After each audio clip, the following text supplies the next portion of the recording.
భారీ మలుపుల వద్ద రోడ్డు ప్రమాదాలు నివారించేందుకు వాహనదారులు కుంభకార దర్పణాలను తప్పనిసరిగా వినియోగించుకోవాలని సబ్ ఇన్స్పెక్టర్ జక్కుల నాగరాజు సూచించారు. మలుపుల వద్ద రెండు వైపుల నుంచి వచ్చే వాహనాలను ముందుగానే గమనించి వేగం తగ్గించి జాగ్రత్తగా ప్రయాణించాలన్నారు. మార్కాపురం జిల్లా కొమరోలు మండల పరిధిలోని ఎడమకల్లు అయ్యవారిపల్లి రాష్ట్ర ప్రధాన రహదారి మధ్యలో ఉన్న ప్రమాదకర భారీ మలుపు వద్ద జిల్లా ఎస్పీ ఆదేశాల మేరకు కుంభకార దర్పణాన్ని ఏర్పాటు చేసినట్లు ఆయన తెలిపారు.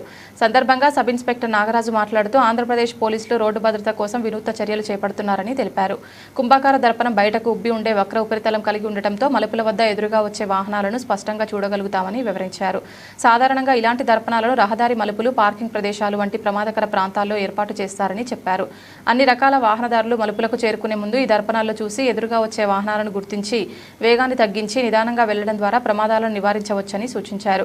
మండల పరిధిలో మరో 2 ప్రమాదకర మలుపుల వద్ద కూడా త్వరలో కుంభకార దర్పణాలను ఏర్పాటు చేయనున్నట్లు ఈ సందర్భంగా తెలిపారు.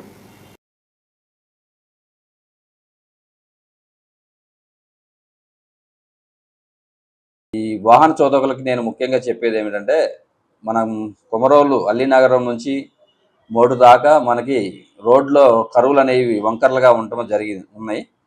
ఆ వంకర్లలో డ్రైవ్ చేసేటప్పుడు ఏంటంటే ఎదురుగా వచ్చే వాహనాలు కొన్ని కనిపిస్తాయి, కొన్ని కనిపించవు. జాగ్రత్తగా వాహనదారులు ఏంటంటే జాగ్రత్తగా వాహనాలు నడుపుకొని వాళ్ళ యొక్క గమ్యస్థానాలకు జాగ్రత్తగా ఇంటికి వెళ్ళాలని కోరుకుంటున్నాము. మధ్య మధ్యలో ఎక్కడైతే కరువులు ఎక్కువ ఉండి ఈ యాక్సిడెంట్గా జరిగే ప్రమాదం ఉన్న చోట్లలో మేము కొన్ని కాన్వెక్స్ మిర్రర్లు అని ఒకటి పెట్టడం జరుగుతుంది. ఆల్రెడీ కత్తనవాళ్ళపల్లి దగ్గరలో ఒక కరువులో పెట్టాము. మరియు ఒక 2-3 ప్లేసుల్లో కూడా అవి గుర్తించాము. వాటికి కూడా ఆర్డర్ పెట్టి అక్కడ కూడా కాన్వెక్స్ మిర్రర్లు పెడతాము. ఎందుకంటే దానివల్ల ఉపయోగం ఏంటంటే, మనం ఇది వస్తుంటే మనకు ఎదురుగా వచ్చే వెహికల్స్ అద్దంలో మనకి కనిపిస్తాయి. డ్రైవర్లో దాన్ని కొద్దిగా గమనించుకుంటూ వెళ్తూ ఉంటుంటే ఎదురుగా వచ్చే ఆ ప్రమాదాన్ని గుర్తించుకొని జాగ్రత్తగా నడపడానికి ఆస్కారం ఉంటుంది.